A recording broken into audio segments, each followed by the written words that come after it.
ইন্ডিয়ায় জনপ্রিয় একটি খাবার কিন্তু দোসা। আমরা কম বেশি সবাই জানি।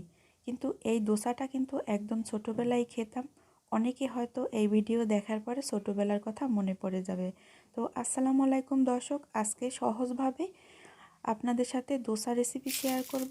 আশা করি আজকের রেসিপি আপনাদের কাছে অনেক ভালো লাগবে। আর এই দোসা তৈরি করার 1 ঘন্টা পরও থাকবে একদমই ক্রিস্পি। ভিডিও ভালো লাগলে আমার চ্যানেলটি সাবস্ক্রাইব করে আমার চ্যানেলের পাশে থাকার অনুরোধ রইল। তো দোসা তৈরি করার জন্য নিয়ে নেব 2 কাপ পরিমাণে আতপ চাল।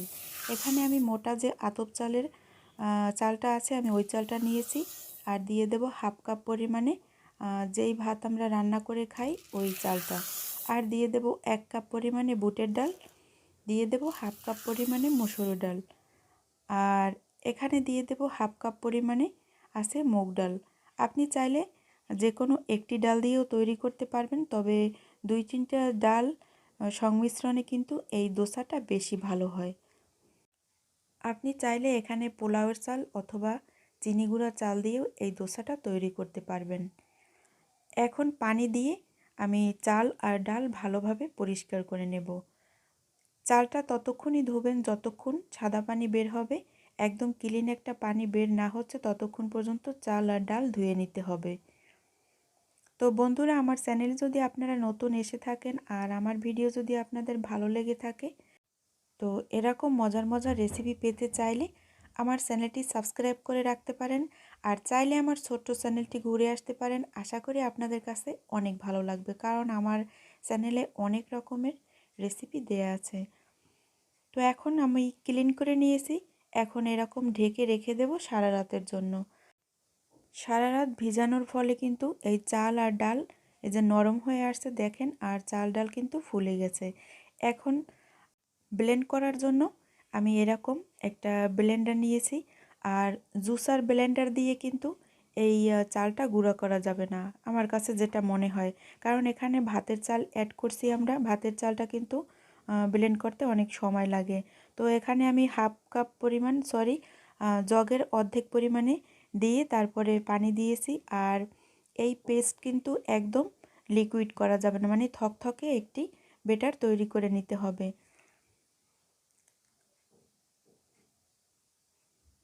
আর একদম কিন্তু বেশি দানা দানা রাখা যাবে না, সেক্ষেত্রে কিন্তু আপনার দোসা একদমই ভালো হবে না। তো আমি একবার এই যে ব্লেন্ডার করে নিয়েছি। তো থিকনেসটা দেখে তো বুঝতে পারছেন যে কতটা নরম, মানে লিকুইড রাখতে হবে। তো আমার সবগুলো ব্লেন্ড করা হয়ে গেছে। এখন এই যে দেখুন ঘনত্বটা কতটুকু রেখেছি। তো এইভাবে ঢেকে আমি রেখে দেব 7 থেকে 8 ঘন্টার জন্য। আর এই বেটার একদম স্মুথ করা যাবে না, একটু সামান্য দানা দানা থাকবে। তো আমি এইভাবে ঢাকনা দিয়ে ঢেকে রেখে দেব 7 থেকে 8 ঘন্টার জন্য।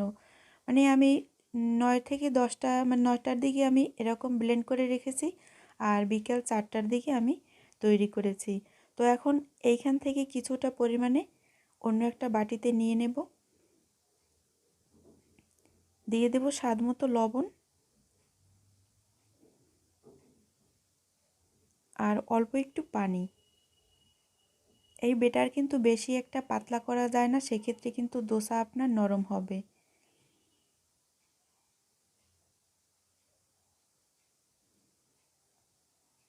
এখন দিয়ে দেব 1 চামচ পরিমাণে চিনি। এই চিনিটা দেওয়ার ফলে আপনার দোসা সুন্দর একটি কালার চলে আসবে, ব্রাউন কালার, দেখতে অনেক সুন্দর লাগবে আর খেতেও ভালো লাগবে। আর এইদিকে একটি চুলায় ফ্রাই প্যান বসিয়ে দিয়েছি, আর সামান্য একটু তেল লাগিয়ে তারপর টিস্যু দিয়ে মুছে নিচ্ছি। অনেকেই বলেন যে ফ্রাই প্যানে নাকি দোসা হয় না, উঠে আসে। কিছু টেকনিক আছে, যদি ফলো করেন তাহলে অবশ্যই আপনার ফ্রাই প্যানেও কিন্তু দোসা হবে। তো একটু লক্ষ্য করে শুনুন আমি যে কথাগুলো বলছি। তো এরকম তেল দেওয়ার পরে এই যে দেখছেন ধুমা উঠছে, এরকম ধুমা ওড়াতে হবে। তারপরে হালকা একটু পানির ছিটা দিতে হবে। এই পানির ছিটাটা দেওয়ার ফলে কিন্তু দোসার ব্যাটার যখন দিবেন, দেওয়ার ফলে দোসাটা কামড়ে ধরবে, তখনই আপনার দোসাটা একদম পারফেক্টভাবে হবে। আর যদি নিচ থেকে ফুলে ফুলে ওঠে আর কামড়ে না ধরে, মানে আটকে না ধরে ফ্রাই প্যানের সাথে, তাহলে কিন্তু দোসা আর হবে না, আর ক্রিস্পিও হবে না। তো এখন আমি আগেই কিন্তু দেখিয়েছি যে চুলার আঁচটা একদম হাই করে দিয়েছি, তখন পানি দেওয়ার পর আবার চুলার আঁচটা একটু লো করে দিয়েছি, মানে একদম ফ্রাই প্যান হাই হিটে গরম করে তারপরে দোসা দেওয়া যাবে না, তাহলে কিন্তু খুলে খুলে আসবে। এখন দেখতে পাচ্ছেন এরকম ব্রাউন কালার হয়ে গেছে, তারপরে সামান্য একটু তেলের ছিটে দিয়েছি যাতে এটা পুড়ে না যায় আর আরও ক্রিস্পি হয়। তো এখন একটু নিচটা দেখেন দোসার যে কতটা পারফেক্ট হয়েছে। আশা করি আজকের রেসিপি ফলো করে আপনারা বাসায় তৈরি করলে অবশ্যই উপকৃত হবেন আর আপনাদের খুবই মজা লাগবে।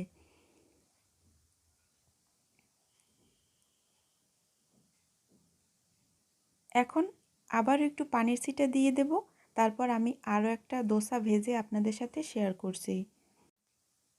তো আবারও ব্যাটার দিয়ে দেব, দিয়ে এখন এভাবে চামচ দিয়ে ঘোরাতে থাকবো। দোসা কিন্তু মোটা তৈরি করা যাবে না, মোটা তৈরি করলে কিন্তু আপনার দোসাটা মুচমুচা হবে না আর খেতেও ভালো লাগবে না।